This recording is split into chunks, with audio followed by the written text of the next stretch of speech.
Sure. Thank you for having me. Of course. Well, first off, I do want to talk about this large-scale operation that is now underway in the West Bank. What do you make of all of it? And is any of it surprising to see this all play out? Well, there is a bigger drama than that specific story that is dramatic for itself. The bigger drama here is that we have to understand the context. Iran is trying to destabilize the situation in Jordan as part of the Iranian master plan to surround Israel with what we call the Ring of Fire. Jordan has the longest border with Israel, some 350 miles long border, and it basically rubs shoulders with the West Bank, which part of it is under the control of the Palestinian Authority, the major rival of Hamas. The Iranians are trying to smuggle weapons, narcotics. They are doing that. They are smuggling from South Syria to Jordan, and from Jordan they are smuggling to the West Bank, and their purpose is basically to turn the West Bank into Gaza style under Hamas #2. This is the big story that we have to understand that is unfolding in front of our eyes, and Israel, of course, is determined to avoid it.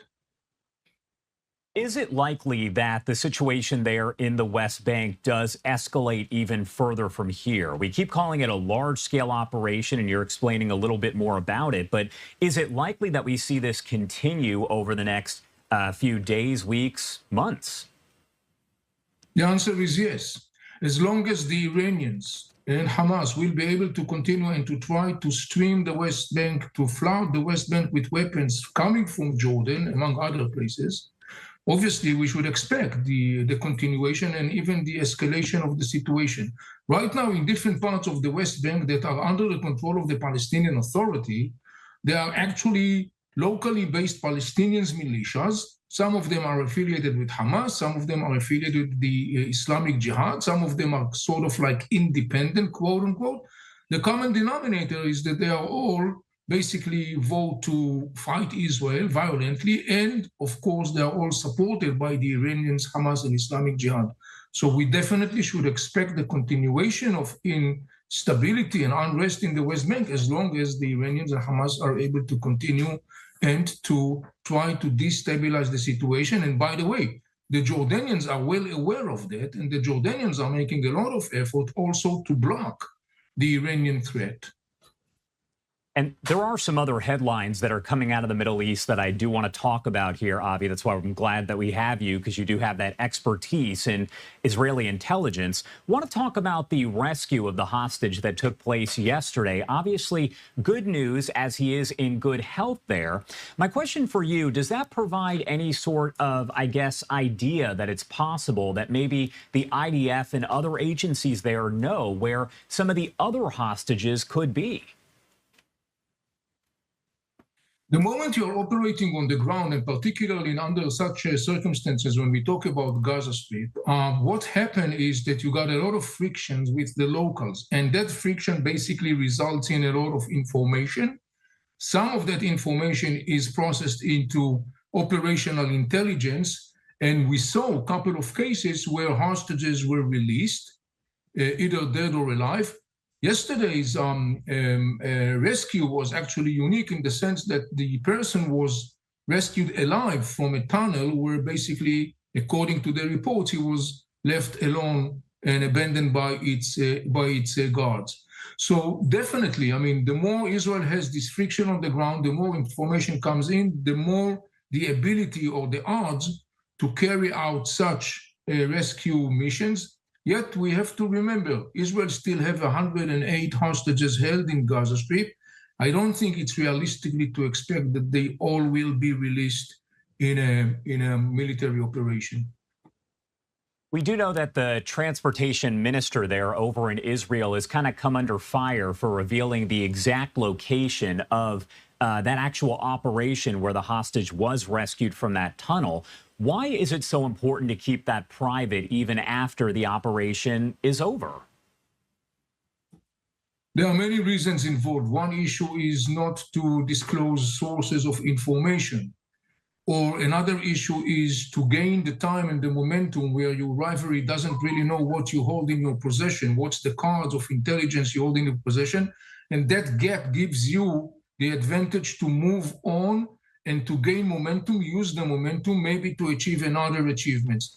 The other thing is a golden rule in the context of counter-terror and intelligence generally. Always try to keep your rival in a dark. Let him never know what exactly you have in your position.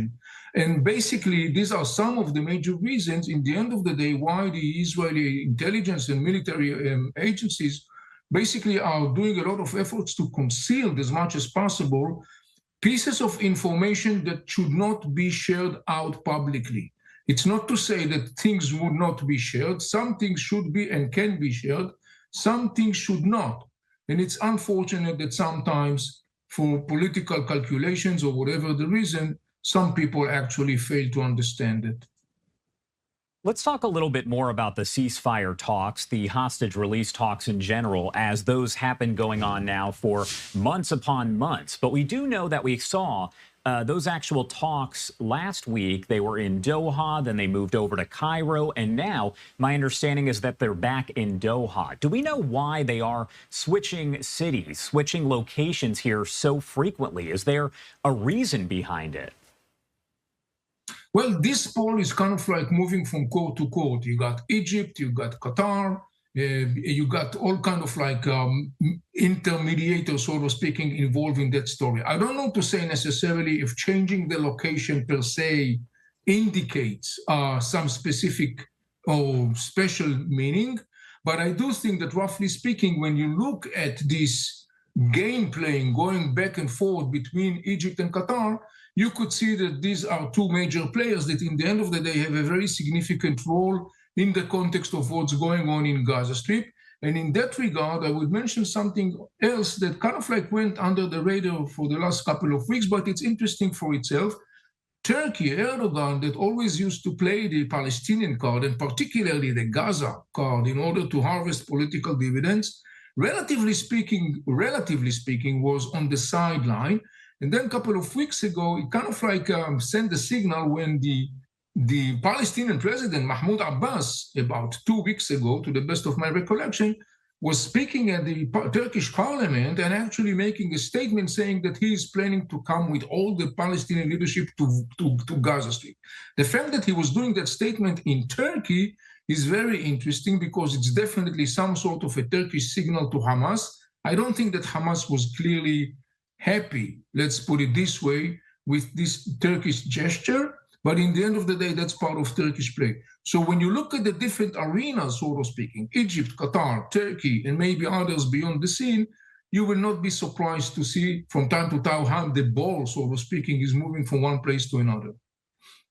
And let's also talk about the White House making comments here that they still believe that an attack by Iran on Israel, a direct attack in retaliation, so to speak, for the death of Hamas leader Ismail Haniyeh is imminent and could happen really at any time. We also know that days ago, over the weekend, Hezbollah planned to launch a major attack on Israel, but Israel was able to foil it. So does it appear that what Israel was able to do against Hezbollah could maybe deter Iran from conducting that direct attack? Well, let's put it this way. The Iranians clearly saw what happened on Sunday when Israel, as you said, foiled the planned Hezbollah attack on Israel.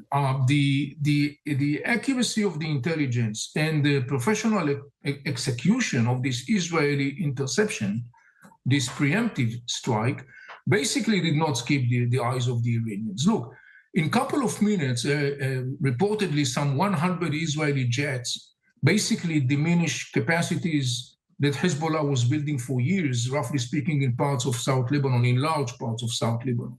This is something that the Iranians definitely should not ignore. I remind us all that following the Iranian direct attack on Israel on April 14, there was an Israeli sort of like symbolic retaliation, but it was enough for itself to send the Iranian regime a very strong signal that Israel could cause a significant, severe damage to the Iranian regime in Iran.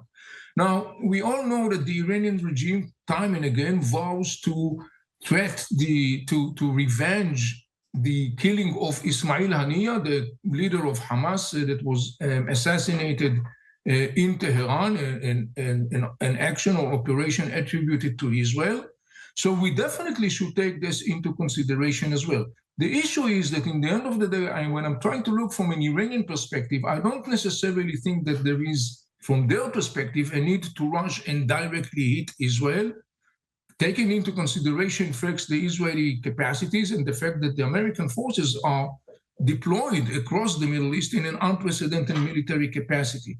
The Iranians have a lot of tools in their toolbox that they could apply and use. Just the same, as a reminder, this is a sophisticated regime. This is a very cynical regime. This regime gladly sacrifices anybody else on this planet other than the regime itself. And this is a marathon runner. They could definitely plan ahead for a long period of time, looking for the right time to strike. Don't know to say necessarily directly attacking Israel, but we should definitely always, when it comes to the Iranian regime, should bear this in mind. My last question here before I let you go. We know that Prime Minister Netanyahu has essentially asked for increased security for his son who lives in Florida, really just out of concern that he could be attacked by Iran. So my question really here is, would Iran dare to attack someone on U.S. soil, or could that eventually lead to a larger scale situation if that were to happen? Well, as a fact, Iran attacked or tried to attack on Iranian soil. I want to remind you there has been more than one cases where Iranians were trying to conduct a terror plot on U.S. soil. One of them is involving former U.S. national security, John Bolton. So we should remember that and bury that in our mind. As for the specific issue regarding Netanyahu's son, I really, of course, don't know to say. I guess this is something that is taken in consideration by the Israeli intelligence agencies, because one of the scenarios that is calculated, and I would say quite seriously, within Israeli agencies and security establishment, is that maybe one of the forms, or the form of Iranian revenge, quote unquote, on Israel will be in the form of trying to assassinate or to kidnap some significant Israeli personality on a military level or an intelligence level. I don't think that Mr. Netanyahu's son belongs to either one of those categories. All right. Avi Melamed, as always, thank you so much for taking the time to join us and break it all down. Anything else you want to add about any of this before I let you go?